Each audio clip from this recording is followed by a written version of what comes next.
पहलगाम में हुए खौफनाक आतंकी हमले के बाद भारत और पाकिस्तान के बीच में जहां तनाव बढ़ता जा रहा है और इस नरसंहार में निहत्थे पर्यटकों को गोलियां मारकर 26 बेगुनाह लोगों की जान आतंकियों की तरफ से ली गई थी और इस तनाव के बीच पाकिस्तान लगातार अब भारत को गीदड़ भभकी दे रहा है। नमस्कार, मेरा नाम हेमंत कुमार है और पाकिस्तान के रक्षा मंत्री ख्वाजा आसिफ की तरफ से एक बार फिर से भारत को एक खुली धमकी दी गई है।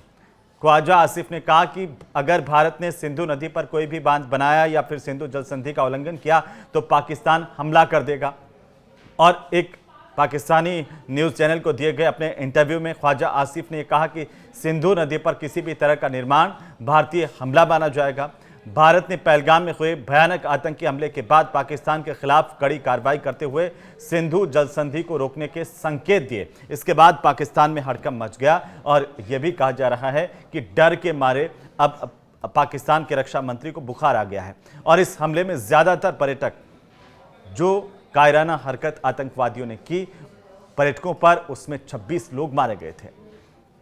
पाकिस्तानी रक्षा मंत्री को भारत से डर क्या सता रहा है, ये सवाल है, क्योंकि उनके लगातार गीदड़ भभकियों वाले बयान, लगातार अपने बयानों से पलटने वाले बयान, इसे लेकर के पूरी दुनिया देख रही है कि पाकिस्तान कैसे डर रहा है। उसे ये डर है कि भारत कहीं हमला नहीं कर दे। पाकिस्तान के रक्षा मंत्री ने एक बार फिर से कहा कि अगर वे कोई निर्माण करते हैं तो हम उस पर हमला करेंगे।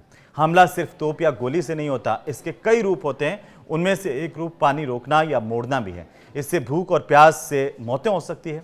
आसिफ ने यह साफ किया कि अगर वे कोई निर्माण करते हैं तो पाकिस्तान उस ढांचे को तबाह कर देगा। पाकिस्तान भी जानता है कि वो कितना तबाह कर सकता है या नहीं, लेकिन फिर भी ख्वाजा आसिफ का यह बयान पाकिस्तान में चर्चा में है। हालांकि ख्वाजा आसिफ की तरफ से यह भी कहा गया कि फिलहाल पाकिस्तान सभी उपलब्ध मंचों पर बात करेगा जिसकी शुरुआत सिंधु जल संधि से हो रही है। उन्होंने कहा कि हम इस मामले को आगे बढ़ाएंगे।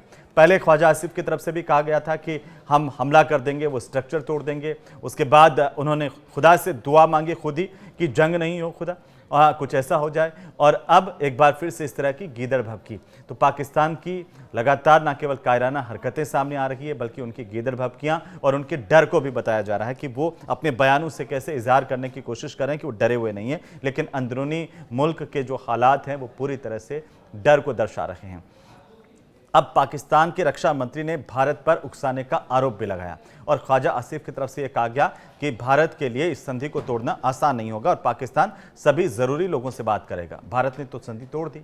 और यह भी कहा गया पाकिस्तान के रक्षा मंत्री की तरफ से कि प्रधानमंत्री नरेंद्र मोदी पर राजनीतिक फायदे के लिए उन्होंने कहा कि यह सब कुछ किया जा रहा है। यह आरोप लगाया गया। भारत पर लगातार उकसाने के आरोप भी पाकिस्तान ने लगाए हैं और यह भी कहा कि इस्लामाबाद सिर्फ जवाबी कार्रवाई करेगा। ख्वाजा आसिफ बार बार भारत को धमकियां दे रहे हैं। ये दूसरी दफा है जब ख्वाजा आसिफ ने पहलगाम हमले के बाद पाकिस्तान के खिलाफ भारत की कार्रवाई को लेकर धमकी दी। कर कुछ नहीं रहे हैं, धमकी दे रहे हैं। पिछले सप्ताह उन्होंने चेतावनी दी कि भारत की हरकतें दोनों परमाणु हथियार वाले देशों के बीच में पूरी तरह से युद्ध करवा सकती हैं। उन्होंने ये कहा कि दुनिया को इन दोनों देशों के बीच युद्ध की संभावनाओं से चिंतित होना चाहिए।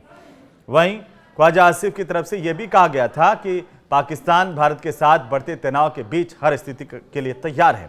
उन्होंने कहा था कि हम भारत की हर हरकत का जवाब सोच समझ कर देंगे। अगर कोई बड़ा हमला या फिर कुछ और होता है तो जाहिर है कि पूरी तरह से युद्ध होगा। लेकिन इस डर के मारे पाकिस्तान की सेनाओं में यह पता चला है कि कुछ लोग तो बंकर में छिप गए हैं, कुछ लोग आर्मी छोड़ छोड़ के जा रहे हैं और पाकिस्तान ने अपने बूढ़े फौजियों को फिर से लड़ने के लिए कॉल किया कि आ जाइए भाई, हमारी सेना के अंदर भारी कमी हो गई, हम भारत से लड़ेंगे कैसे। लेकिन दूसरी तरफ पाकिस्तान के रक्षा मंत्री हैं कि इस तरह के बयान देने से बाज नहीं आ रहे हैं।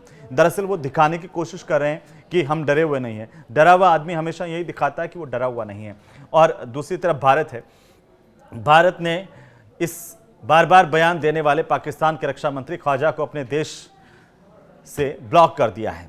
यानी कि ख्वाजा के एक्स अकाउंट को भारत ने ब्लॉक कर दिया है और इसी चिंता में अब और ज़्यादा परेशानी पाकिस्तान को हो रही है।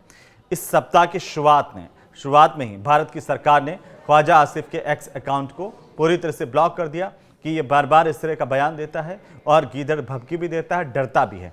और इस ब्लॉक की कार्रवाई के बाद और जो डिप्लोमेटिक एक्शन भारत की सरकार ने लिए हैं, इसके बाद दोनों देशों के बीच तनाव और ज़्यादा बढ़ गया है। वहीं बुधवार को पाकिस्तान के सूचना मंत्री अत्ताउल्लाह तारार ने यह दावा किया था कि इस्लामाबाद के पास अगले 24-36 घंटों में भारत के सैन्य हमले के पुख्ता सबूत है। लिहाजा ये खबर पाकिस्तान के लिए और पाकिस्तान में रहने वालों के लिए अच्छी तो नहीं कही जा सकती कि भारत कभी भी हमला कर देगा। और यही वजह है कि जो पाकिस्तान के रक्षा मंत्री हैं उनको बुखार आ गया है। पाकिस्तान के रक्षा मंत्री अब डर के मारे उल जुलूल बातें करने लगे हैं, पागलपन के दौरे पड़ने लगे हैं। और तारार की तरफ से 30 अप्रैल को एक्स हैंडल पर बाकायदा ये लिखा गया कि पाकिस्तान के पास भरोसेमंद खुफिया जानकारी है कि भारत पहलगाम की घटना में शामिल होने के आरोपों के आधार पर अगले 24 से लेकर 36 घंटों में पाकिस्तान पर बड़ी सैन्य कार्रवाई करने का इरादा रखता है। उन्होंने तो यह भी कहा था कि पाकिस्तान खुद आतंकवाद का शिकार है और उसने हर तरह की हिंसा की निंदा भी की। लेकिन दूसरी तरफ देखें तो पाकिस्तान में ही ये आवाज़ें लगातार उठती रही, पूरी दुनिया ने सुनी कि पाकिस्तान हमेशा से आतंकवाद को पाल पोस रहा है और वही आतंकवाद अब पूरे पाकिस्तान के लिए बड़ा खतरा बन गया है। भारत हालांकि शांतिपूर्ण तरीके से सब चीज़ें देख रहा है, लेकिन पाकिस्तान में यह कहा जा रहा है कि भाई भारत की ये जो चुप्पी है, भारत की ये जो शांति है, वो कहीं तूफान के खतरे की आहट तो नहीं है और इस वजह से पूरे पाकिस्तान में ही डर का माहौल है। नमस्कार।